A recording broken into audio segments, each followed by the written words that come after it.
viewers, and welcome to another Forza 5 video. Again, this is one I recorded a couple of weeks ago actually when I was testing the F1 car, and you'll have seen those videos at the time racing around Prague. I also made this one which was just at the Top Gear test track, and again just seeing what I could do in 3 laps. This is just a fun muckabout really. Again, using the pad. I think what it really shows here is that that Forza 5 works very well with the pad, even with the faster cars, in comparison to say Gran Turismo, which so far in my experience feels okay with the slower cars, but once you get into the faster cars, and especially some of the rear wheel drive cars, they're no fun to drive at all. So they've done really well converting the feel to the pad, and of course you have the triggers, those all important vibrations coming from the triggers, giving you a great feeling of the road and tarmac texture. So we come to these tricky final couple of corners. Slightly easier this time. They've got a camera on the inside of the second to last corner, and that really helps in getting that line into that corner now, because it's always a tricky one. It's quite blind. You have to turn in quite wide. The car can go wide.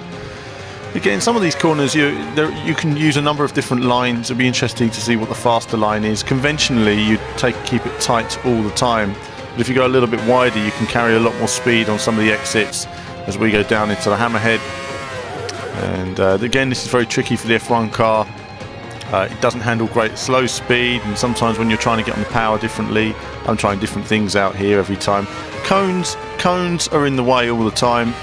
They're right on the edge of the corner, so you're going to hit them. As I have a bit of contact on the figure of 8 with one of the Le Mans cars, it just shows I'm so far ahead of them within a lap and a half that I'm already halfway ahead. So it's looking good for catching them by the end of the race, but no problem. My car can take it.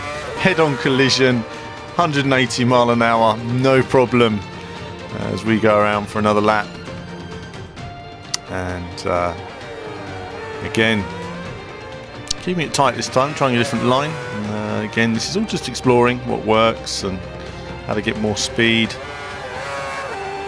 Again, because I carried perhaps some more speed there, I broke at the same time. It sends me a bit wide. It's all over the place when you're first learning a track in a new car, like in a quick car like this, because you're testing with braking points. And again, I was keeping the car tighter there. I felt the tighter line was working better for the F1 car there than the wider line, but the cones do get in the way, as I was saying earlier. I think that it's just kind of a giant tech demo in that way, you know, that we can have cones bouncing around everywhere if we want to, so we will, and that's the sort of new mentality behind it. Lots of people at Top Gear test track, nice big crowd, as you'd expect to see a Formula 1 car going around. It would be great to see some F1 cars going around it, see what kind of lap times they could do, as I'm getting a bit more leery now, using more of the track, all the track limits. And I look forward to trying some of this out with the wheel as well, as I'm lapping the other cars now. Coming up behind them, looking to brake on the inside. I know my braking is going to be way more powerful. So down the inside, though you are a little bit concerned about AI in this game. They are a little bit unpredictable. Round the outside, no problem. Great traction there. Coming up behind the Mazda, and the Mazda actually moves to defend here. Throws me completely offline in the corner, so I'm going way too fast. Couldn't change direction and made some contact there, which has sent me straight off the circuit.